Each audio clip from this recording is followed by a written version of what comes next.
कीर्तिपुरा नाम के गांव है, उसमें एक जमींदार का बंगला है। उस बंगले के सामने से जो भी जाते हैं वो बंगले के और ही देखते रहते थे, कारण उस बंगले के अंदर एक गोल्डन सोफा है। एक दिन लक्की नाम के आदमी कीर्तिपुरा गांव में आया। उन्हें देखकर बंटी नाम का और एक आदमी, बंटी, हेलो बॉस, कौन हो तुम? इस गांव में नया दिख रहे हो, इस गांव का तो नहीं लग रहे हो। अरे वो पागल, जब मैं नया दिख रहा हूँ तो क्या मैं इस गांव का हूँ? इस गांव में सब लोग तुम ही जैसे अड़े हैं क्या, या कोई बुद्धिमान है? भैया, इतना घमंड से बात कर रहा है तो तुम जरूर किसी अमीर आदमी का बेटा होगा, नहीं तो कोई चोरी करने वाला होगा। तुम इतने गहरे से चोरों के बारे में सोच रहे हो तो तुम भी जरूर चोर होगा। हाँ भैया, मैं भी चोर हूँ। अरे मैं भी चोर हूँ। तुम्हारे गांव में कुछ सोफा है कहकर सुना। बेचारा कितना दिन उस बंगले में पड़े रहता है, उसको सही रास्ता दिखाना है कहकर इधर आया। वाह, क्या कॉन्फिडेंस है तुम में भैया, एक चोर को यही चाहिए। तुम्हें देखकर तो मुझे बहुत गर्व लग रहा है। सच में वो सोफा को चुरा लेकर लग रहा है। मुझे भी तुम्हारे साथ मिलाओ भैया, तुमको जितना हिस्सा देना है वो दे दो बस। वो सुनकर लक्की, मेरा नाम है लक्की, तुम्हें देखकर तो दरिंदर के ब्रांड एम्बेसडर और शैतान के भतीजे जैसे दिख रहे हो, कैसे मिलाऊं तुम्हें? इतनी बेइज्जती मत करो भैया, तुमको उस सोफे के बारे में पूरा इन्फॉर्मेशन मैं देता हूँ। Please encourage me bro. ठीक है, देखता हूँ, पहले उस सोफे के बारे में बोलो। वो गोल्डन सोफा उस जमींदार के घर में 30 साल से है। उस जमाने में विश्वजीत नाम के जमींदार उनके महानता दिखाने के लिए उसे बनाया, लेकिन हैरानी की बात यह है कि वो सोफा हर साल थोड़ा थोड़ा बढ़ता ही जा रहा है। इतना ही नहीं, वो जमींदार का आत्मा उस सोफे में है कहकर एक अफवाह है। ऐसा है क्या? चलो आज उसको देखते हैं। रात हुआ। लक्की और बंटी दोनों उस बंगले के अंदर गए। सामने वो गोल्डन सोफा दिखाई दिया, उसके ऊपर कुछ फल, दूध और पानी रखे हुए। उसे देखकर लक्की, अरे बंटी, हमारे लिए ही रखा हुआ है, फल खा लो और दूध पी लो। सुबह से कुछ नहीं खाया और पेट में तो चूहे दौड़ रहे हैं, फिर हमको भी थोड़ा ताकत आता है और उस सोफे को उठा के ले जा सकते हैं। कहकर दोनों अच्छे खाए और उस सोफे को लेकर उनके घर पहुंच गए। भैया, तुम कोई साधारण आदमी नहीं हो, इस सोफे को यूं ही इधर उठा के लेके आ गया। मैं एक लड़की से प्यार करता हूँ, उसे भी उठा के लेके आओगे क्या? तब लक्की बंटी को एक छाटा मारा और चुपचाप सो जाओ, कल सोफा को बेचने के बाद तुम्हारा रास्ता तुम्हारा है और मेरा रास्ता मेरा है, कहकर सो गए। दोनों सो गए थे। सुबह हुआ। बंटी उठ के देखा तो वो गोल्डन सोफा नहीं है। फिर वो लक्की को उठाया। अरे सोफा कहाँ है? ए बंटी, सच बोलो, क्या किया है उसे, कहाँ छुपाया? मेरी अम्मा की कसम भैया, सच में मुझे कुछ मालूम नहीं है। शायद उस सोफे में सच में आत्मा है क्या? तेरी मुंह, इतना सीन नहीं है। चलो पहले उस जमींदार के बंगले को जाके देखते हैं। बंटी और लक्की जमींदार के बंगले में आए। गोल्डन सोफा उधर ही है। फिर बंटी उसे देखकर, भैया ये हमें वर्कआउट नहीं होगा। देखा, सोफा इधर कैसे आ गया? ये जरूर उस आत्मा का काम है। चलो इधर से चले जाएंगे। उसे सुनकर लक्की, अरे वो पागल कहीं का, मैं तुम्हें एक सीक्रेट बोलता हूँ, सुनो।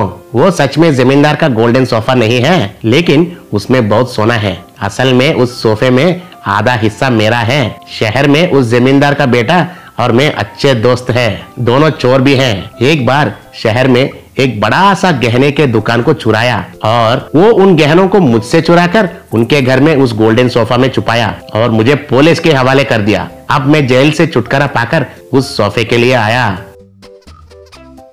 तब उधर उस जमींदार के बेटे आया और लक्की से, मुझे मालूम था लक्की कि तुम जरूर इधर आओगे, इसलिए तुम्हारे लिए फल, दूध और पानी में नशा मिलाकर रखा। तुमने तो वो खा के सोफे को लेकर अच्छा सो गया और वो सोफा हमारे घर वापस आ गया। कल तो तुम निकल गए हो, लेकिन आज इधर से नहीं जा सकते हो, कहकर तालियां बजाया। तब 4 आदमी डंडे लेकर उधर आए और उनको मारने लगे। तब बंटी एक आदमी को मारा और सीटी बजाया। तब उधर बहुत सारे पुलिस आकर घेर लिए। पुलिस बंटी को सैल्यूट किया।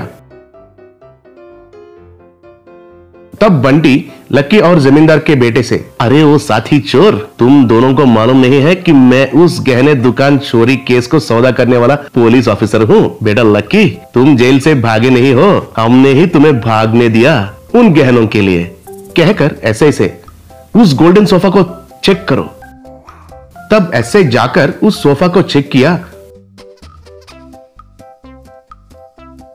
तो उसमें बहुत सारे गहने थे। उन्हें उस दुकानदार को वापस कर दिए। लक्की और जमींदार के बेटे को अरेस्ट करके बंटी लेके गया।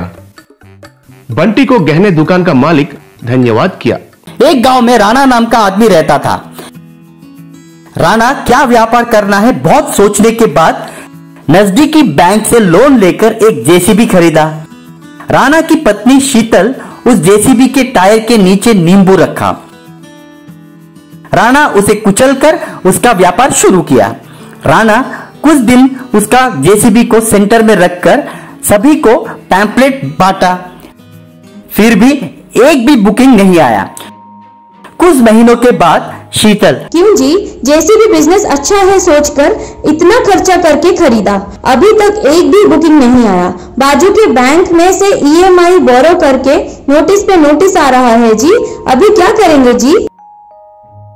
इस गांव में एक भी नया घर नहीं बन रहा है, सभी लोग पुराने घर में ही रह रहे हैं। इस गांव में ही नहीं बल्कि आजू बाजू के सभी गांव घूमकर आ चुका हूं, कहीं पे भी रोड या कोई फ्लाईओवर नहीं बांध रहे।